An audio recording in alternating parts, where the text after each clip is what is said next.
Começa agora Revidecast, o podcast da Revide.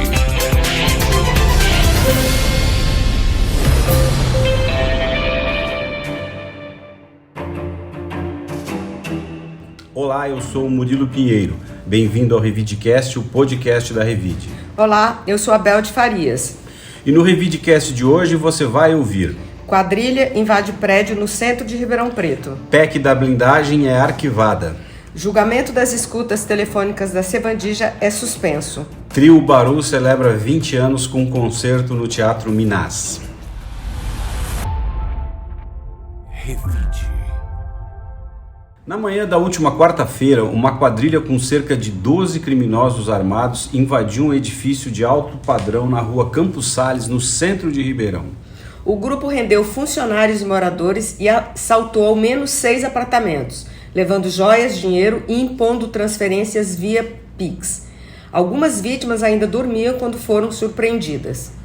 A ação foi planejada. 2 semanas antes, uma mulher usou documentos falsos e pagou R$12 mil de caução para alugar um apartamento no prédio, que serviu de base para o crime. Na véspera, parte do grupo já havia entrado na garagem e passado a noite lá, enquanto outros chegaram pela manhã com a ajuda da falsa moradora. Disfarces como perucas e roupas femininas foram usados para enganar funcionários e moradores. A fuga ocorreu em 3 veículos, cujas placas seriam clonadas. A Polícia Civil localizou um segundo imóvel usado como apoio, onde foram apreendidos armas, dinheiro e disfarces. Até o momento, 6 suspeitos foram presos, 2 em Ribeirão, entre eles a mulher ligada à locação, e 4 em Itapecerica da Serra. As investigações seguem para identificar o restante da quadrilha, que pode estar escondido em chácaras da região. Olha, eu fiquei impressionada com a capacidade e a articulação desses bandidos, né? Escolheram um prédio, alugaram um apartamento, se botaram dentro do prédio para assaltar 6 apartamentos. Uma loucura, né? Lembrando que os prédios estão sempre cheios de gente, né? Entrando e saindo, é muito fácil alguém perceber, né? Então, um risco muito alto também. Todos têm câmera, né? Todos têm câmeras, assim, os carros foram filmados, as pessoas também, enfim. Mas, né, a ousadia não tem limites. Agora, o que chama a atenção, assim, é que Ribeirão parece que é uma das capitais do crime, porque todo dia tem uma operação da Polícia Federal, né? Tem o PCC com prisões. Nesse mesmo dia, aí, 2 quadras dali desse apartamento, um assaltante foi morto por um policial que estava de folga. Enfim, Ribeirão, que a gente, né, sempre queria que fosse uma cidade tranquila, né, onde as pessoas pudessem não ter esse fantasma da violência, a gente é surpreendido, né? Teve um crime também que uma filha matou a mãe com 20 facadas. Então, assim, o noticiário policial em Ribeirão Preto tem sido com muitas notícias assim que são assustadoras e alarmantes para quem numa cidade, o que mais as pessoas gostam de ter numa cidade é tranquilidade, segurança, né, para poder viver com um mínimo de tranquilidade. Revide. O presidente do Senado, Davi Alcolumbre, do União Brasil, determinou nesta semana o arquivamento definitivo da chamada PEC da blindagem, proposta que exigia autorização prévia da Câmara dos Deputados e do Senado para que parlamentares pudessem responder a processos criminais. A decisão ocorreu após a Comissão de Constituição e Justiça rejeitar o texto por unanimidade, classificando-o como inconstitucional. Segundo Alcolumbre, diante do parecer da comissão, não há necessidade de levar o projeto ao plenário. A PEC havia sido aprovada pela maioria da Câmara dos Deputados em articulação de líderes com o apoio da oposição liderada pelo PL. Seus defensores alegavam que a proposta buscava restabelecer prerrogativas da Constituição de 1988 e conter supostos abusos do Supremo Tribunal Federal. Críticos, no entanto, alertavam que a medida poderia blindar congressistas contra investigações de corrupção, especialmente em casos ligados ao uso de emendas parlamentares. No último domingo, manifestações em diversas cidades do país pediram o fim da proposta. Em Ribeirão Preto, os manifestantes ocuparam a Avenida 9 de Julho. E olha, Murilo, foi a primeira vez em que se viu uma manifestação tão grande aqui em Ribeirão, da chamada esquerda, se reunindo, né? Tiveram assim, eram quase 3 quarteirões de gente realmente se colocando contra essa PEC da blindagem. Pois é, essa PEC da blindagem aí foi um escárnio, né, que os deputados, né, principalmente os deputados de muitos partidos, né, conseguiram uma votação avassaladora, né, aprovaram a proposta com uma ampla maioria de votos, né, uma proposta indecorosa que torna os parlamentares diferentes de qualquer cidadão do país.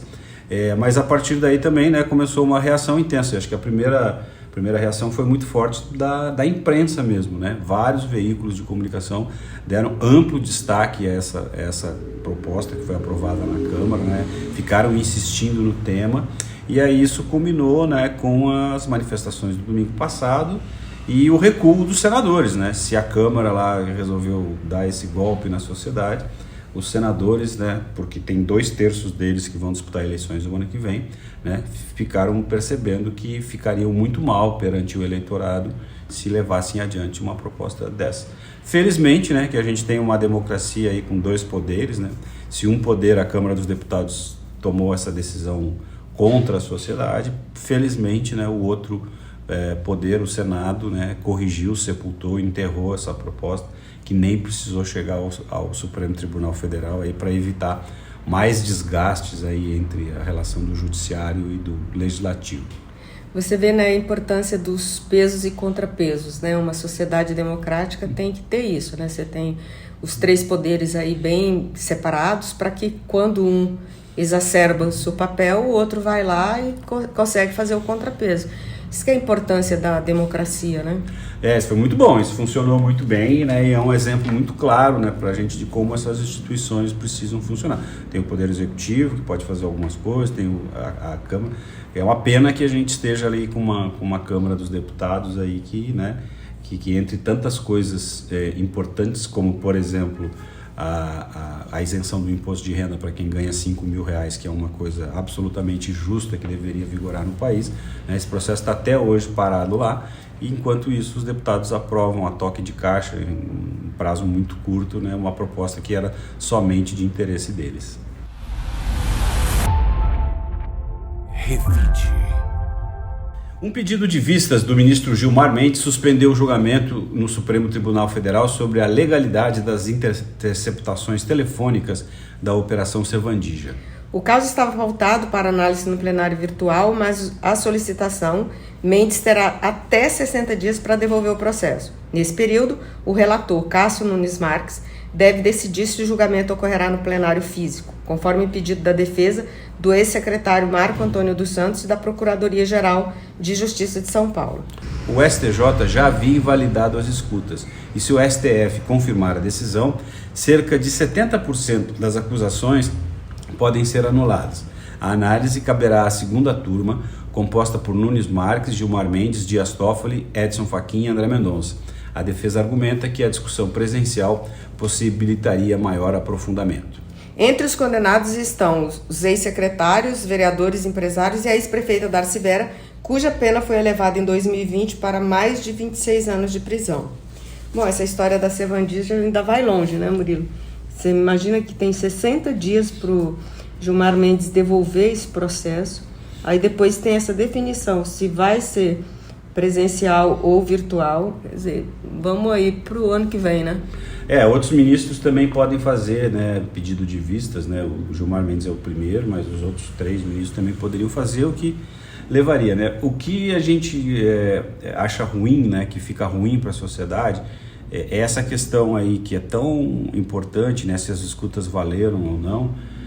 Está se discutindo isso depois de 10 anos, né? Isso que é problemático. Assim, essa operação foi em 2016, teve um impacto amplo aí na sociedade, em Ribeirão Preto, né? E até hoje a justiça, nas suas diversas instâncias, né?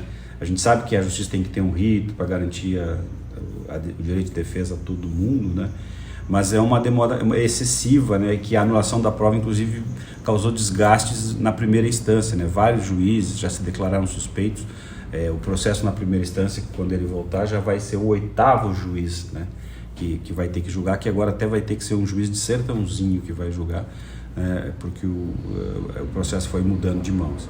Então, assim, uma demora muito grande do Poder Judiciário para dar uma resposta à sociedade, seja ela qual for, né? Seja a absolvição ou a condenação das pessoas, o que a justiça é que tem capacidade e poder para decidir, mas que a decisão ocorra, né? Até para que todas as pessoas, quem tiver que pagar alguma coisa, para quem não tiver, que possa seguir a sua vida normalmente.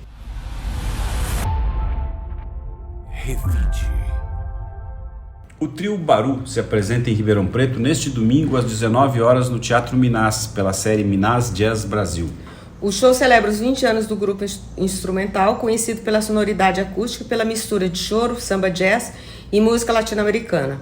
A turnê já passou por capitais brasileiras e cidades da Europa antes de chegar ao interior paulista.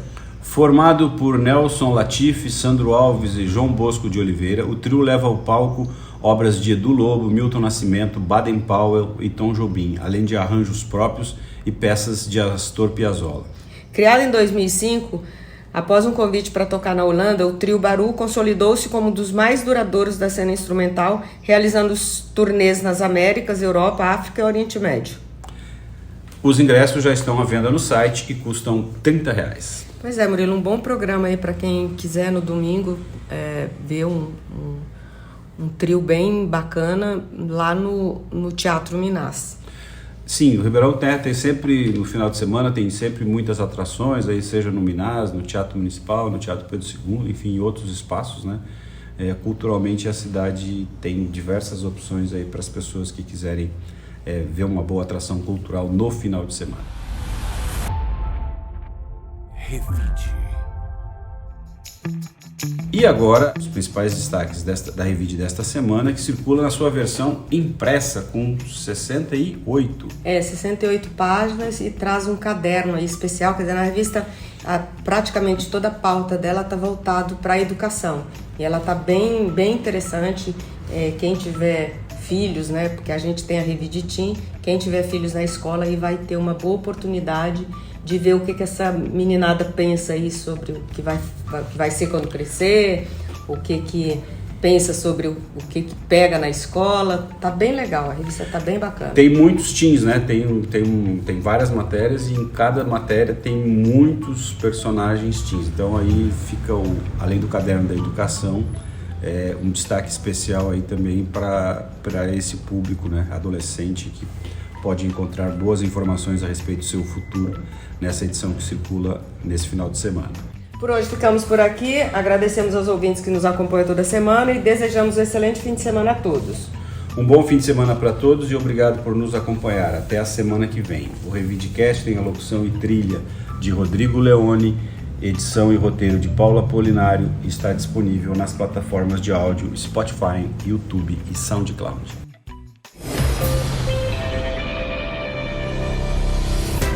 Você ouviu Revidecast, o podcast da Revide.